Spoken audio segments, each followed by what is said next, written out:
అది ఇక్కడ అంటండి, ఇక్కడ కింద వచ్చిన వాళ్ళు ఇక్కడ ఎప్పుడైతే ఈ కన్య మరియ ఆల్రెడీ ఎవరికి ప్రదానం చేయబడిన వ్యక్తి అట చెప్పండి, ఎవరికి ప్రదానం చేయబడిన వ్యక్తి?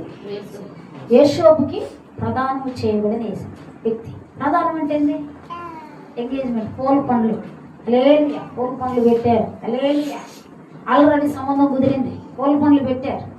పూల పండ్లు పెడితే సగం మ్యారేజ్ అయినట్టేనా చెప్పండి, ఇప్పుడు చెప్పండి. సగం మ్యారేజ్ అయినట్టే, హల్లెలూయా. అప్పుడు ఎప్పుడైతే ఈ యేషోబు పూల పండ్లు పెట్టారో, ఎప్పుడైతే ప్రదానం చేయబడిన స్త్రీ దగ్గరికి ఎవరు వచ్చి మాట్లాడుతున్నారట? ఆకాశంలో నుంచి ఒక దూత ఆడికి వచ్చింది, హల్లెలూయా. వచ్చి ఆ గాబ్రియల్ దూత వచ్చి ఏమని చెప్తుందంటే, ఇదిగో మరియా దయాప్రాప్తురాలా, నువ్వు గర్భం ధరించబోతున్నావు, హల్లెలూయా.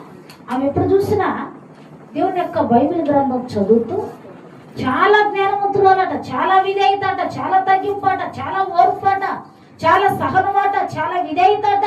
ఆ తల్లిలో ఎన్ని లక్షణాలు ఉన్నాయంటే చాలా తగ్గింపు, హల్లెలూయా.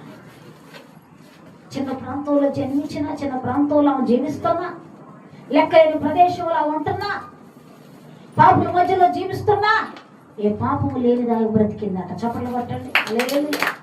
ఈరోజు యవనస్తులు అందరూ చెడిపోయారు. ఎక్కడ చూసిన యవనస్తులు పురుషులు నమ్మేటట్లేదు, స్త్రీలను కూడా నమ్మేటట్లు లేదండి, లేదు. ఓ బాబుతో సంబంధం కుదిరించుకుంటారు, మళ్ళీ ఇంకొకళ్ళతో ఫోన్లలో వ్యవహారాలు చేస్తారు. అప్పుడు వాళ్ళకి తెలిసింది వాళ్ళు ఏమంటే ఈ అమ్మాయి నాకు వద్దు అంటారు. సరే ఈ అమ్మాయిని కుదిరించుకుంటారు, అబ్బాయి ఏం చేస్తాడు? ఆల్రెడీ ఇంకొకళ్ళని ప్రేమించి మళ్ళీ ఏం చేస్తాడు?